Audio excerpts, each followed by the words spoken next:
Welcome to the Green Kitchen. This is a program that celebrates the link between nature, nutrition, and livelihood. In this second season of the Green Kitchen, we are going to talk about a very staple food of India. This is a combination of legumes and rice, or the dal bhat as we know it commonly.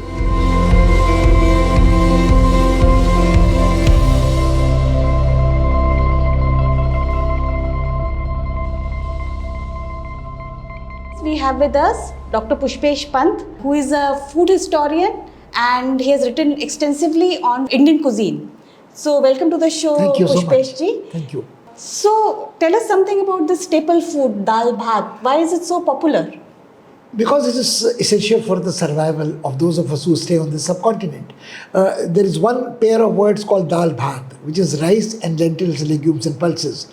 But you go elsewhere in the country, hopefully we'll do that series with the Green Kitchen, is dal roti. So dal is the constant, which is the vegetarian's protein supreme. And you could combine it with wheat, or in this case we are going to combine it with rice, which is called bhat. So dal bhat is a complete meal in itself, which has carbs, starch, proteins, vegetable proteins, minerals, vitamins, small content of proteins in the rice, but very little. And there are interesting combination, and when you go to different parts of India, they don't say, have you eaten? They will say, bhat khane aana, ya dal bhat khana. And you know, it is, come and it's like breaking bread with somebody. Come and eat rice with me. Eat rice and lentils with me. So I think it is basic. And we in India probably are the largest producers of legumes anywhere in the world. And the combination of rice, there are different countries where rice is a basic staple in some form or the other. It could be steamed rice, it could be noodles, it could be pancakes, it could be whatever, fermented stuff as well. But in India, what we have, a bhat is steamed boiled rice, dal would be plain dal, and plain dal and plain bhat would be a perfect meal. You could go and eat anywhere, but unless you ate this, you would not feel satiated. Okay, so it is also said that civilizations have grown around dal and bhat, the rice bowl and everything. So what is the cultural significance of rice and dal? But let's keep dal out for a moment and let's stay with the rice. I think there is, the civilizational historians would tell you that there are cereals and grains around which a civilization has evolved. So you would have corn and the Aztec and the Incas, you would have wheat and you would have the Central Asian, Ukrainian breadbasket and so on. But you would have rice, which would be very interesting in the sense that there would be whole ancient civilizations which have grown around rice cultivation. So there is general agreement that rice originated as a wild grass in India and was domesticated here. So we have the civilization in the deltas of great rivers where rice was grown. But it is quite possible that rice was domesticated at the same time from wild grass in China and India, and two different strains, varieties, evolved out of that. You have certain features of rice cultivation. You need irrigation, so there is water management, which Wittfogel would call hydraulic civilizations. So whether you are in Cambodia, Laos, whether your fields are being irrigated by Mekong, or in Myanmar, Irrawaddy and Salween, or it is China, where it could be Huangho and the Yellow River, the River of Peril. So you have terraced field cultivation like in Visayas, Luzon in Philippines, and you have the concentration of Chinese population in areas where the riparian irrigation flow of water was available. When it was not available, people had to have anicuts, dams, canals and systems. So I do think that rice cultivation has contributed towards advances in technology from irrigation to processing rice and so on. And then you had surplus rice. And then you had great temples, great fortresses, great palaces.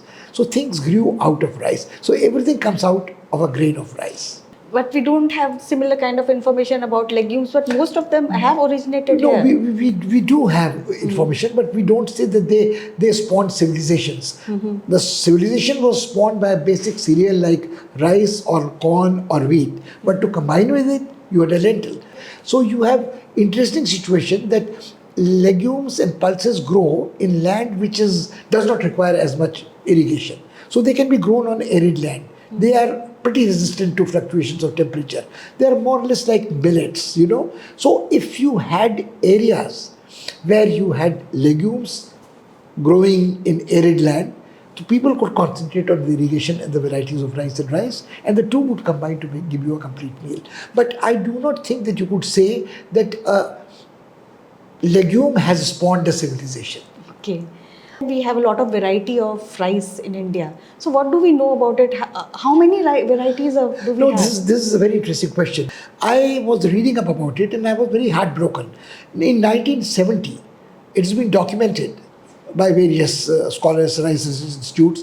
There were close to 110,000 varieties of rice in India. Yeah. Look at the same figure today. We have less than 50,000 varieties today. So what has led to this decline in, shall we say, biodiversity? I think the problem is that A is the curse of the basmati. I mean, some people would kill me for saying so. Basmati is an important part of Indian exports. It's a part of Indian identity, supposed to be the best rice, long grained, aromatic, separate, etc., etc. But I think the basmati's mystification and mythology has ruined the other rice varieties that they have suffered. So the people cultivate a rice which fetches them the best price. Exactly, yeah. And so small grain, glutinous rice, which doesn't separate, which is not as fragrant, maybe more flavorful, has paid the price. It is like Cinderella syndrome, you know, it's the ugly duckling till it becomes a swan. Now it is becoming like that.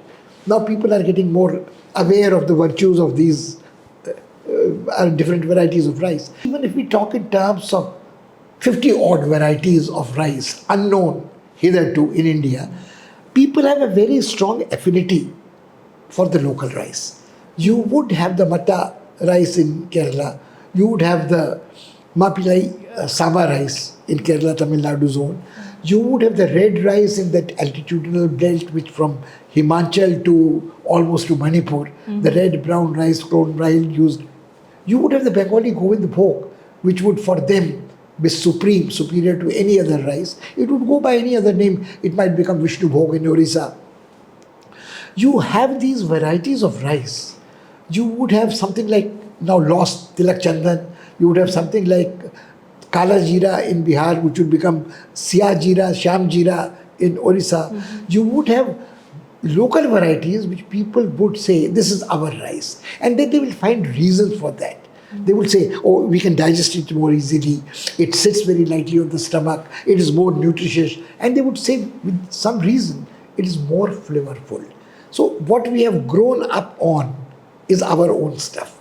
It could also be that the climatic condition in that area is very suitable for that rice, and that's why it's going to be... Like the red rice which we took on that belt, which is grown from Himachal till Manipur, grows at a certain altitude. They don't have, they have terrace fields, but they don't have that kind of an irrigation. So it needs lesser water, and the microclimatic region contributes the soil conditions to the certain qualities of rice, the mineral content which goes into the rice, the way it is protected from pesticides, insecticides, fertilizers and so on. So it has been grown organically, which we have forgotten all about till it's become fashionable buzzword recently. So you have these local produces in rice which have qualities. Some of them you would be surprised are very similar. All of these red rices or red black rices or red brown black rices, you can hardly make a distinction between a matka rice or a mapilai rice or a samba rice or the rice from Uttarakhand.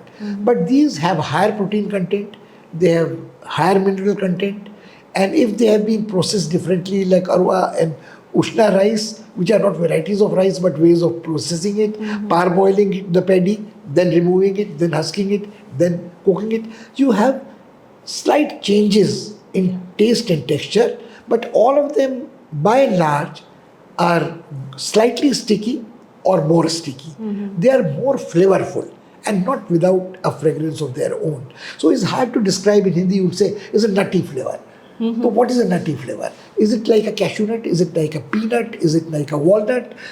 So what nutty flavor are we talking about? But a nutty, or chestnut for that matter. So a nutty flavor is a particularly distinct flavor which you can have a mouthfeel of. So these rices are basmati. Nobody accuses of having a nutty flavor, but nobody accuses basmati of sticking together. But what is better, like a community to stick together or to be separate? That's a very good way of describing rice. I think that is why these rices are loved by people who have them. So, what about the legumes that are used with these rice? Are there specific combinations which are very prominently used? Interesting, a very interesting question. Now, the point is that the trouble starts with geographical indicators. Yes. In India, say for instance, we are using the moong dal.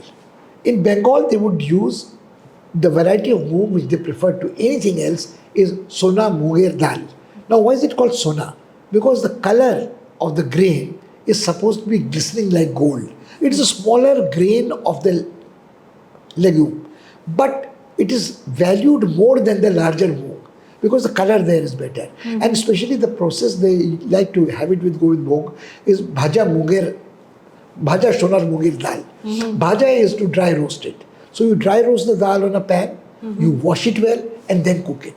And it's something like Marathi Varan dal, Varan bhat, where no specific spices go into this dal. You have maybe a spot of red chili powder, salt to taste obviously, maybe some garlic, not garlic, even ginger paste, and top it off with a spoonful of ghee. And it's just perfection. But they would use Govind Bhog for almost everything else as well. They would use it, everything else. They would make payash out of it, they would make khichdi out of it, they would make pitha out of it. But why you said, why a particular combination? Because they were, what in Ayurveda would say, they were desh kal. The time and place brought the two grains together. So Govind Bhog was grown, if I recollect, in Nadia, in Birbhum, in Bardhaman, in Haldia, and it was available. Munger dal was also grown in Bengal. Interestingly, the dal which Bengalis eat most is probably mashur, and the other dal they love is a cholar dal with narikeel and kishmish and raisins and so on. But this combination worked generationally, and they probably realized that this was a very nice, substantial light meal and tasted fantastic. You could taste the moong dal, you could taste the roasted flavor, you could have the smoky aroma, you would have the nutty flavor, and no spices would interfere with it. So that is what I think is brought these twins inseparable. That would be the case with all other rice and dal combinations also. It works that specifically. way. It works that way. Because if we take let's take which one do we take? We take the Mahapillai rice. And the word is Mahapillai is a son-in-law. So this Mahapillai in Tamil and in Kerala would be the son-in-law. That's where the word Mopla comes from. The Arabs who married the local girls were called Mapili Muslims, and they became Mopla Muslims subsequently. So this rice was also called the Varjit rice, the taboo rice. Why was it a taboo rice? It was supposed to be an exceptionally nutritious rice, and the story is very interesting. That the poor bridegroom, when he came newlywed to the house, the in-laws' house, he was supposed to demonstrate his prowess and performance to consummate the marriage and else perhaps by lifting a big stone. So he was given this nutritious diet made of this rice to prepare him for the stone lifting. So, of course, there was a facade and a charade played out. But this, and also the other story says this was called Varjit rice, taboo rice, because it was only to be consumed by the emperor. The same kind of a story you hear about the Manipuri rice also. Yeah. So, because these rice, but I don't think that either of the stories is genuinely historically accurate. Not many of these stories are. They tell us something. Because if the rice grew wild locally, people would have access to it. Exactly. So that is there. But then if you eat something which is very ordinary and you want to make it extraordinary, how do you do it? You create a backstory. You say this is emperor's rice, this is the son-in-law's rice, and that is what makes it worthwhile. I recall, this rice is very, very interesting, the red rice, in the sense that it is very nutritious. Yes, of course. So without being a son-in-law lifting the boulder, you can benefit from this. But then tuar is grown almost all over the country. Tuar is grown in Coimbatore, in Tamil Nadu, Tuar is grown in Garhwal, tuar is grown in Maharashtra, Kalburgi has a GI, Narsinpur has a GI for its arar in Madhya Pradesh. So this is what complicates which tuar is better. And we can keep fighting about it. But for a local person, nothing would match the flavor and the appearance of the tuar coming from the local area. So in Karnataka, next door Maharashtra, you would have Kalaburgi, you would have Latur, the Fatka. But in Madhya Pradesh, they would swear by their own Narsinghpur. So you would have these things combining together. So, like you mentioned that people try to find something unique about the rice varieties and how do they make it popular. I suppose that's what GI tags are doing nowadays. No, So- I would beg to differ with you. I think the GI tags have done a great damage. And especially since the Honorable Prime Minister said that each district will have a GI tag for something or the other. So if you have a GI tag for brass in Moradabad, I see no reason why Moradabad should have a Moradabadi biryani GI tag as well. Now the trouble with GI is that these are not international GI tags. They are Government of India's GI tagging mechanism. So you have a GI tag for a, let's say an example, Odia Rasgulla. Then because the Odias and Bengalis were fighting till the cows came home, so they said there is a Bengali Rasgulla also. There is a one GI tag for a Bengali Rasgulla and one GI tag for a Odia Rasgulla. Similarly, you have one GI tag for the tur dal in Narsinghpur, one GI tag for Kalburgi. Hopefully, somebody else would come out with a claim. So I think when you have the GI tag business, then it becomes a marketing gimmick. Then it is not so much as your identity, it is also your GI which you want to cash in on. That's number one. My second problem is the constant problem I have with the linguistically reorganized states of the political map of India. Now, to whom does the rice belong? Does the Mapila rice belong to Tamil Nadu or to Kerala? Does the red rice belong to Manipur, Uttarakhand, Himachal Pradesh? To whom? Does the tur belong to Narsinghpur, Kalaburgi, or somewhere else? So I think we should get over this, and what we should focus on is the nutritional value of a dal bhat combination, wherever it is. Learn to enjoy it. Learn to enjoy the variety of flavors, aromas, stickiness, texture. More important than all, celebrate the biodiversity. Because all these things are good for our body, good for the planet, and good for mankind generally, because sustainability is looked after, biodiversity is there, livelihood of marginal community can be encouraged, new opportunities can come. So I think this is what we should focus on. So we get to know our rice, not only our own, but someone else's rice, and make it our own maybe. So if you know the Mapillai story, and if you know the red rice story and the emperor, you probably enjoy it whether you eat in Manipur or whether you eat it in your homeland. Yeah. So rice needs a lot of water to grow, whereas the legumes grow very easily in arid conditions also. How did these two come together? No, the point is that rice alone would not be enough nutrition. It would not be complete meal, and not all rices are not water gorging like basmati. So some of these rices need lesser water than the basmati. These various varieties can take climate fluctuations, not the modern climate catastrophes, but short of that, the natural climatic changes, they could bear much better. So it was, shall we say, match made in heaven. Exactly, yeah. So, is the nutrition that this combination is providing, the dal and the bhat, Absolutely. Is it good enough for... We have no neutral nutritionists, I think. So one day gluten is bad, the next day is not bad for everybody. One day this is lactogenic, the ragi and something, so it can be used in the baby's milk powder. Why baby's milk powder? Why can't breastfeeding be promoted? So this nutrition joke, pardon me for saying so, you read the celebrity nutritionist columns. Interesting reads, but I think I would take it with more than a pinch of salt and pinch of sugar. So, but because we have consumed it for centuries, No, I suppose this is... It's time tested. Yeah, it's That's time what I would tested. say. It's time tested. Yeah. People have not died of eating short-grained, flavorful glutinous rice and plain simple dal. They have flourished. Yeah. Okay. Thank you, Pushpesh ji. Thank you. And this is what we are going to discuss over the next few episodes. And please join us next week also, and where we will be talking about a special combination from a state, and we will let you know which state we are going to cover the next week. Thank you.